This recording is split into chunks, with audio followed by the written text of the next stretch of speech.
Hello friends, आज आपने ધોરણ 8 વિષય ગણિત એકમ 7 રાશિઓની તુલના તેમાં સ્વાધ્યાય 7.3નું સંપૂર્ણ સોલ્યુશન જોઈશું. બરાબર. તેમાં પહેલો જ એક દાખલો છે કે એક સ્થળની જનસંખ્યા વર્ષ 2003માં 5% પ્રતિ વર્ષના દરે વધીને 54,000 થાય છે. બરાબર. એમાં 2001ની જનસંખ્યા શોધો. બરાબર. તો આમાં એ બરાબર તો 54,000 થશે, આર બરાબર 5% થશે. બરાબર.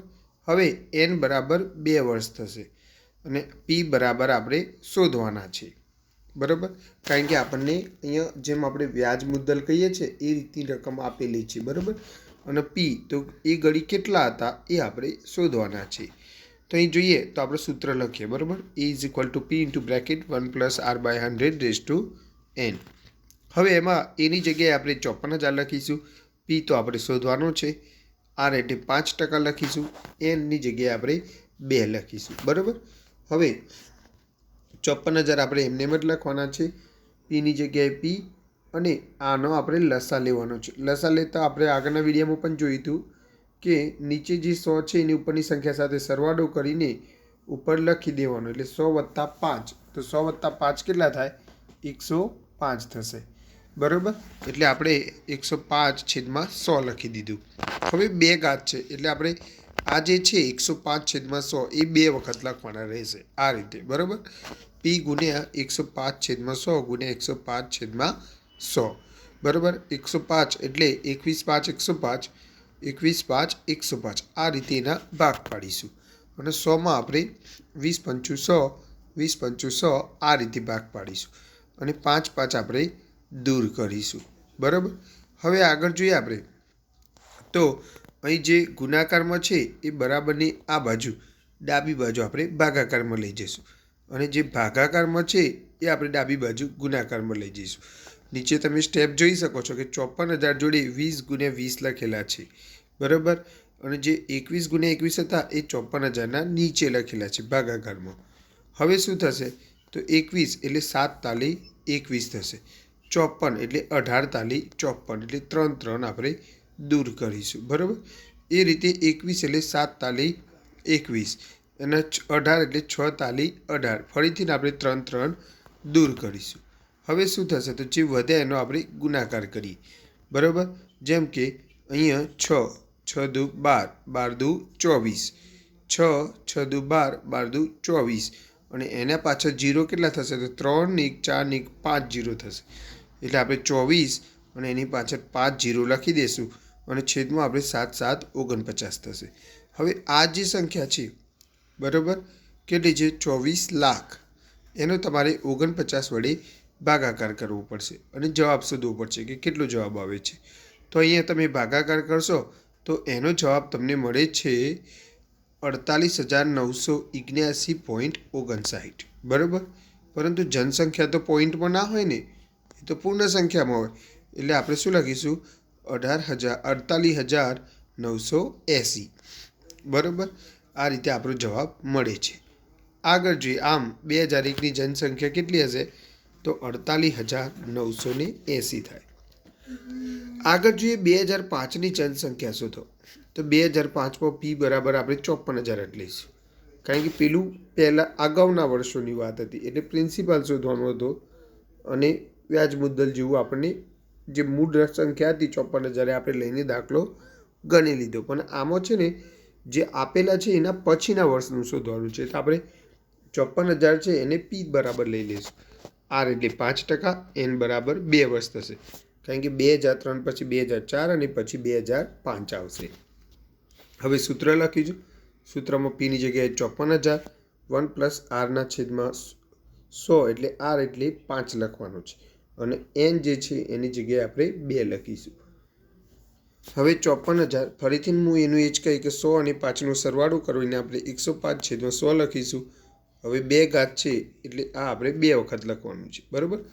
105/100 105/100. ફરીથી અહીંયા 2 0 તો રિમૂવ થઈ જશે, ડાયરેક્ટ જ 100. બરાબર. અને અહીંયા 100નો 1 0 પણ દૂર થઈ જશે. હવે શું કરવાનું છે આપણે 5 દુ 10 અને 21/5 105 5 5 ઉડી જશે અને 27 દુ 54 થાય એટલે 2 2 પણ ઉડી જાય એટલે નીચે હવે કશું વધતું નથી. ઉપર જે સંખ્યા વધે એ ગુણાકારનો આપણો જવાબ થશે. બરાબર. અને તમારે પહેલાં 27 ગુણ્યા 21 કરો અથવા 105 ગુણ્યા 21 કરો અને જે જવાબ આવે એને ગુણ્યા 27 કરો. બરાબર.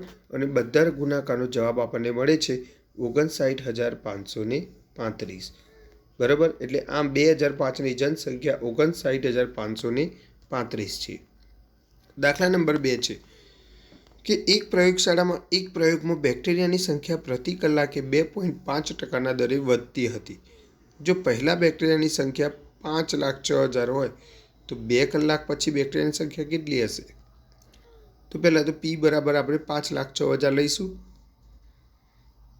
આર બરાબર 2.5% લઈશું અને એન બરાબર મુદત એટલે આપણે 2 કલાક લઈશું. બરાબર.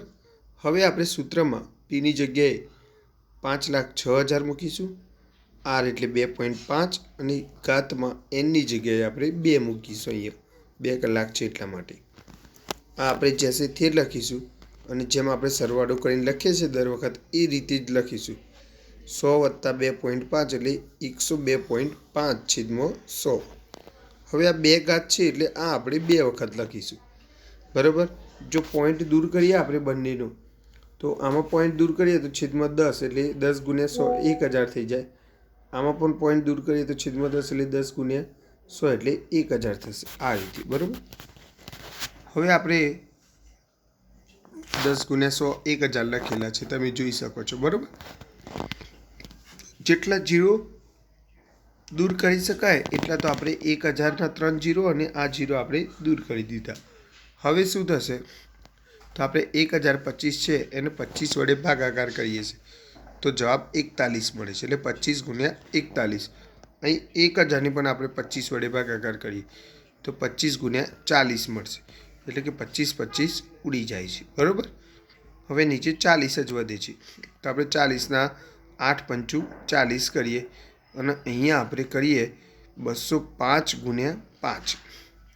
1025નો 5 વડે ભાગાકાર કરીએ કારણ કે એકમનો અંક 5 છે એટલે 5 વડે ભગાય. અહીં 8 પંચું 40 છે એટલે એ પણ 5 વડે ભગાય તો 205 ગુણ્યા 5 થાય છે. બરાબર. અને અહીંયા પણ 5 થાય છે એટલે 5 5 દૂર થશે. બરાબર. હવે શું થશે તો ઉપર જે સંખ્યા વધે છે એનો આપણે ગુણાકાર કરીએ છીએ 506 ગુણ્યા 41 ગુણ્યા 205 જેનો જવાબ આપણને આ મળે છે. બરાબર. 42,52,930 અને નીચે 8 વધે છે તો આ જે સંખ્યા છે 42,52,930 એનો તમારે 8 વડે ભાગાકાર કરવો પડશે અને એ જવાબ આપણને મળે છે 5,31,616.25.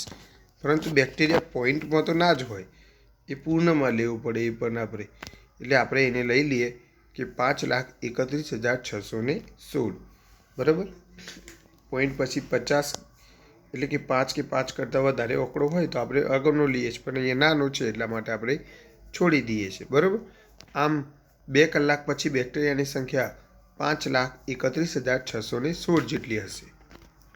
ત્રીજો એક દાખલો છે કે એક સ્કૂટર ₹42,000માં ખરીદવામાં આવ્યું તેની કિંમત 8%ના દરે પ્રતિ વર્ષનો ઘટાડો આવ્યો તો 1 વર્ષના અંતે તેની કિંમત શોધો. હવે અહીંયા પી બરાબર આપણે 42,000 લેવા પડશે. અહીંયા ઘટાડો છે એટલા માટે આપણે આર બરાબર -8 લઈશું અને લખીશું કારણ કે પ્રતિ વર્ષ ઘટાડો છે આથી ઋણ લેવામાં આવે છે અને એન બરાબર 1 વર્ષ. સૂત્ર લખીશું એમાં આપણે કિંમત મૂકીશું. પીની જગ્યાએ 42,000, આરની જગ્યાએ -8 અને એનની જગ્યાએ 1 મૂકીશું. બરાબર. હવે 42,000ના એમને જ લખવાના છે. આપણે દર વખત સરવાળો કરીએ છીએ એમ 100 - 8 થશે આ વખત કારણ કે માઇનસ છે અને 100માંથી 8 જાય તો 92 એટલે કે બોનું વધશે. બરાબર. હવે એક વખત જ છે 0 0 તો દૂર થઈ જશે. બરાબર. હવે 420 ગુણ્યા 92 કરવાના છે જે મળે આપણો જવાબ. એટલે આપણો જવાબ મળે છે 38,640 રૂપિયા. આમ 1 વર્ષના અંતે સ્કૂટરની કિંમત 38,640 રૂપિયા થાય છે. તો વિદ્યાર્થી મિત્રો, મારો વિડીયો ગમે હોય તો ચેનલ સબસ્ક્રાઈબ કરજો, લાઇક કરજો અને જેની જરૂર હોય એને શેર પણ કરજો. ઓકે. Good bye.